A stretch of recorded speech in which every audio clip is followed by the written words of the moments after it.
Hey y'all, welcome and welcome back to Universal Thoughts. It's Shaikita, and we're about to go over the changing of the energy of the moon. Now, I want to correct myself because the one I did 2 weeks ago, I said this is new for me. This is something that I'm just learning.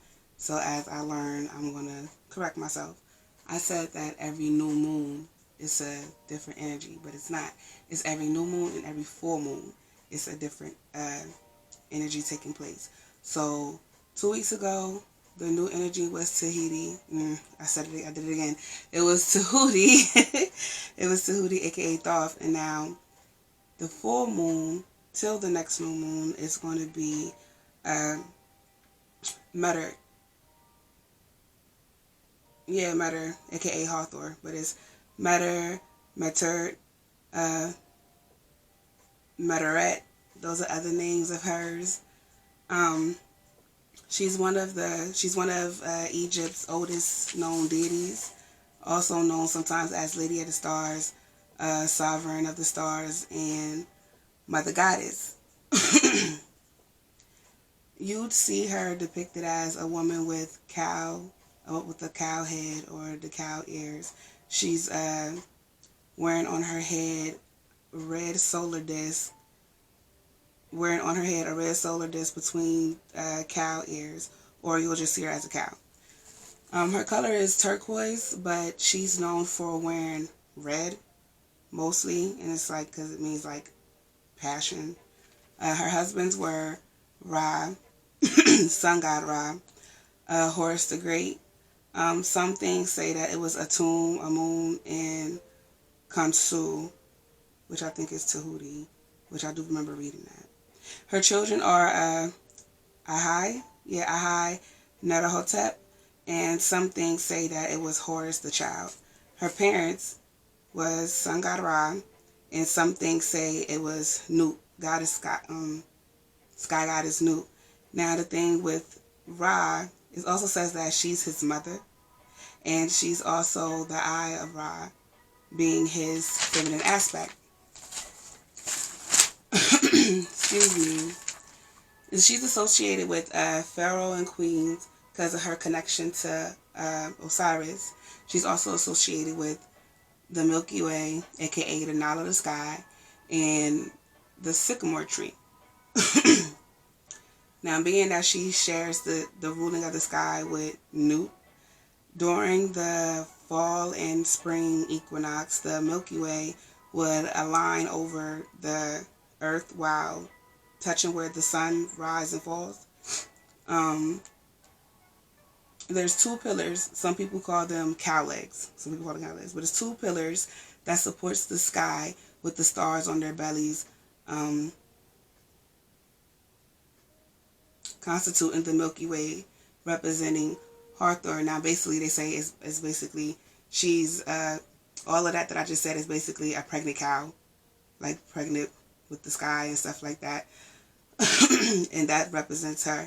That's her connection to the Milky Way. And also under the name Matert, which means great flood, she's responsible for the yearly inundation of the Nile, which they say is with the milk. Yeah, the milk that flows from the heavenly cow, which fertilizes the land. So there's that. But speaking of the Nile, it's the sycamore tree, which is a symbol of divine being, which encompasses life and death.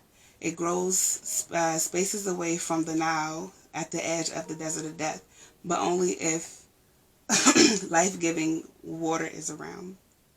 Their plants also produce a milky liquid, which is called a ficus sycamoris, which sounds like Harry Potter shit. But they would use that as a medicine. They would use it on ulcers and different stuff. I forgot to write that down, but I remember the ulcer. But yeah, the connection between the tree and her is the fact that they're divine beings. She's not only the life giver, but she's the servant of the underworld, welcoming the dead while using her powers of manipulation of any man, woman, or beast to do whatever it is that she pleases, while displaying glowing yellow eyes and saying the words, I command you. Now, being that she's the mother goddess, assisting women during childbirth, women, period, sexuality, fertility, motherhood, childbirth, love. She's also the ruler of the sky, sun, moon, agriculture, joy, celebration, dance, music, moisture, gratitude, east and west. Like, that is all her. And they also say that, okay, she is originally in the past Sekhmet.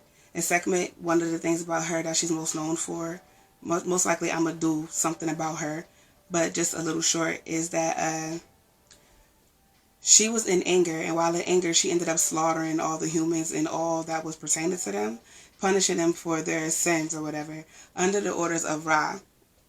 Excuse me. Who then had to, like, drug her ass, get her drunk, because she just got so obsessed with killing and loving it that she just was fucking shit up. Shut your ass. I'm sorry, y'all. Okay. That she, shit. Yeah, that she basically was trying to kill everybody. It didn't give a damn. So he had to drug her up, and when he did that, she ended up falling asleep for a few days or whatever.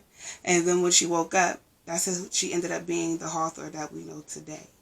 Now, because they say that was her in the past, and also in the future, she ended up being Isis, aka Allset. But then they say that she's originally her own person, and they derived from her. I don't know. That's just what I read. But anywho, knowing this about her, she's basically, she is what we call abundance. She would be considered the empress in the tarot. She's about love, sex, and magic. No, but for real, she's about love and sex and children and women and feeling good and loving yourself and everything around you. Like, she is what we would say is Mother Nature. Like, she's a nurturer, and she's just caring.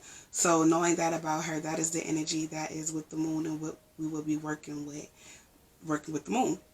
So, yeah, she would be ruling from the full moon, May 7th, to the new moon, May 22nd, 2020. The last moon is in between there on the 14th. So, yeah, just so y'all know what y'all working with. It's about love and joy and happiness and childbirth and children and women and all of that good stuff. I hope this was informational. I hope you found it entertaining. If not informational, or if you didn't like it, that is fine. Feel free to like, comment, subscribe to the tribe, share if you did care, because it's our love over here. We just want to spread that shit. Feel free to look on the channel for more content, because there's other stuff on there and more to come. Enjoy yourselves tonight, and y'all be good out there. Later.